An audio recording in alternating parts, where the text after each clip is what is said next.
Suite de la présente vidéo concernant les fameuses boutures. Donc, on a vu tout à l'heure justement la partie aérienne, donc le développement, le passage de la partie simplement bouture qui est une branche avec deux feuilles vers un ensemble avec des bourgeons qui sont sortis et des départs de feuilles. Mais la question qui se pose tout de suite, c'est qu'est-ce qui se passe en dessous, là-dedans?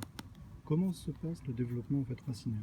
Donc du coup, pour l'exercice, j'ai pris un dépôt qui justement contient les trucs pour les déplanter, donc qui contient les rosiers pour les déplanter afin de voir comment c'est en dessous. Je vais mettre ça de l'autre côté. On retourne avec les autres.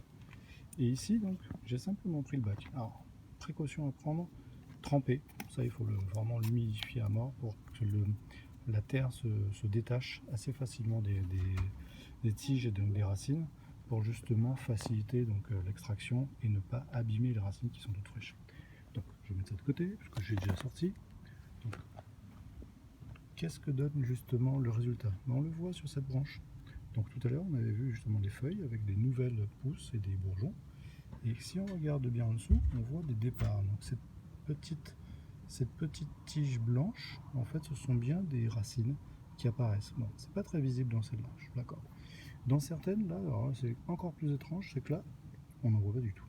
Donc ça, on se demande même s'il y en a. Bon, de toute façon, je vais les replanter, puis on verra bien. Alors que pourtant, on a bien les feuilles qui sont parties. Donc je ne sais pas ce qui s'est passé.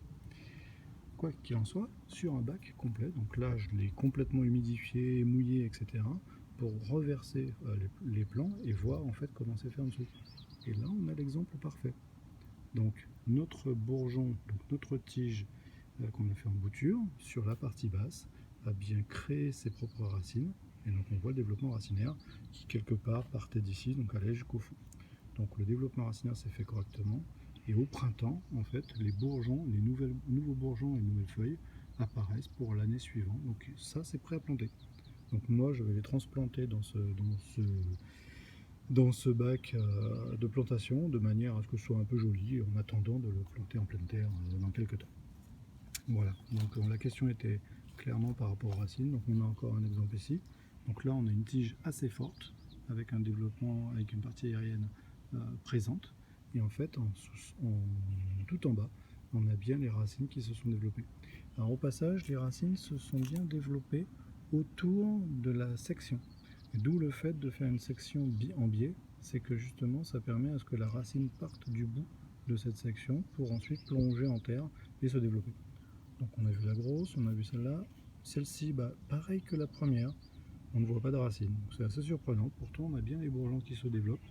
Donc ça fait deux comme ça. Donc il semblerait que ce ne soit pas tout le temps aussi visible que j'imagine. Donc c'est peut-être l'apport d'eau qui est suffisant pour que les feuilles se développent. Et donc du coup, étant un peu feignant, il n'a pas développé le système racinaire. Par contre, ici, on a bien le développement racinaire, mais qui est assez léger. En même temps, pour relativement peu de feuilles, donc c'est pas illogique non plus. Voilà. Donc en dessous, il se passe la même chose qu'au-dessus.